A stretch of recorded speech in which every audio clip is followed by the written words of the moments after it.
Ababi abamenya offices za Trust Films ne baberanga tebakyakola films zaabwe zimanyiddwa nga akali amagwa asebirungi aviator ne mwana muwala mina omukwano gubazibya amaaso ngenda kuba mbikutusaako so nga ate mwana mulenzi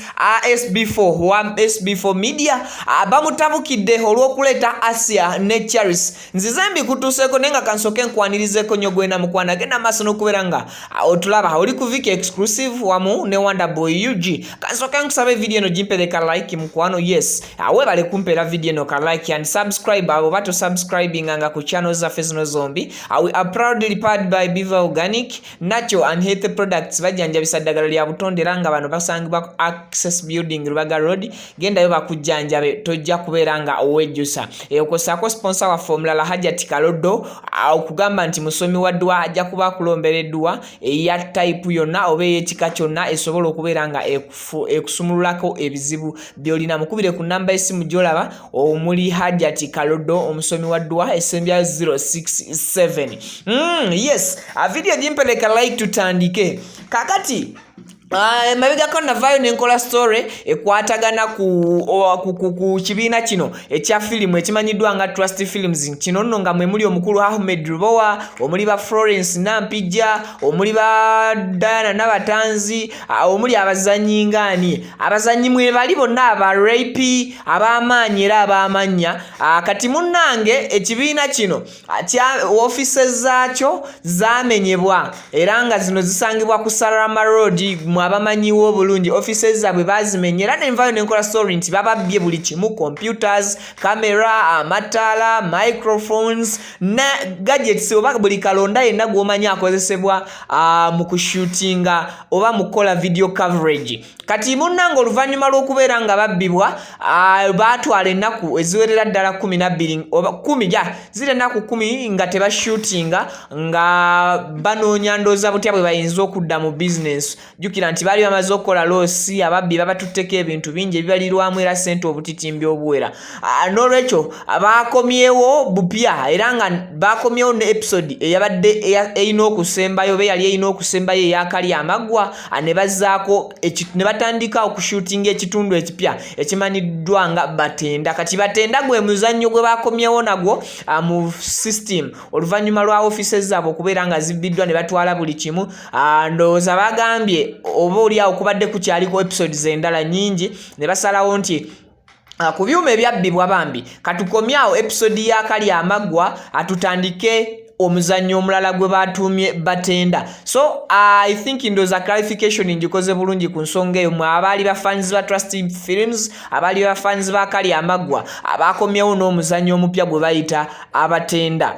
ebyo ngambitadde ate ku bbali so nga ate ebya SB4 media birabika si birungi abantu ab'enjawulo batandise okubeera nga bavaayo kumutabukira nga bamugamba ekintu kye yakoze ekyokugatta Asiya ne mwana mulenzi Charis oba muzeeyi Charis si kirungi mbulwa nsonga kubana ababiri kuliko omu atagatta waya era mbu n'omulenzi yennyini oba omusajja Charis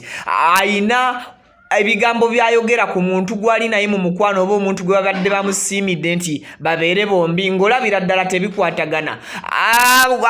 mwaba abamu abagenze maaso n'okubeera nga bamukyomera kwe kuli ba bloggers ab'enjawulo ba social media in-laws nabo nabalabye nga bagenda maaso n'okubeera nga bataakinga omukulu SB4 era nga bagamba nti sometimes babeera balina bye bayisaawo okuleeta stories zino naye nti si kirungi omukyala ng'onani Asiya for example interview gye nabaddeko nga Calvin Kayanja agezaako okubeera nga analyzing ensonga ya Charis babadde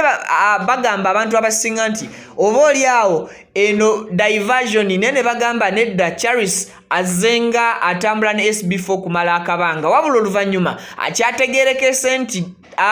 Asiya okukwatagana n'omukulu ono amanyiddwa nga SB4 era batuuke ne kunzikiriziganya nti kati Asiya abeere omukyala eri omukulu Charles nti SB4 yasinga okubiwomamu omutwe naye mbu waliwo emabega ekigendererwa ekitannaba kubeera nga kimanyika lwaki bano ababiri bagattiddwa. Jjukira nti bano Charles ne Asiya Charles yaproposinze Asiya ku lunaku olwa Valentine's Day, wabula abantu abasinga awo wennyini mu kuproposinga we basinzidde okubeera nga bakuba SB4 media okumukubamu ebituli nga bagamba nti nedda ekintu kyakoze kibadde tekijja ku nsonga y'okugatta omuntu atategeera bulungi bo abantu okusinzira ku bigambo byabwe mbu Asiya atategeera bulungi mbwera ekitongole oba ministry ekwata ewumbawumba ensonga z'abantu abatategeera okutegeera bulungi looza si kigambo kirungi. Ministry ekola ku nsonga z'abantu abalina obulemu, I think ndoza kye kigambo ekiteekeddwa okukozesebwa, yeetaaga mbu okukwata ku mukulu ono SB4. So ebisingawo nja kuba ngenda maaso n'okubeera nga mbikuleetera just gwe kyolina okukola kwekuumira ku mukutu ng'osubscribing. After subscribing, making sure that you turn on that notification bell. Ate bino nga tubitadde ku bbali so nga ate bwe tuddako side za mwana mulenzi Aviator ne mwana muwala Amina the Queen ba tiktokers ebyabwe birabika nga ebigenze ku level ndala. Ebisingawo tulikola analysis tujje ne biography akwata ku bano ababiri.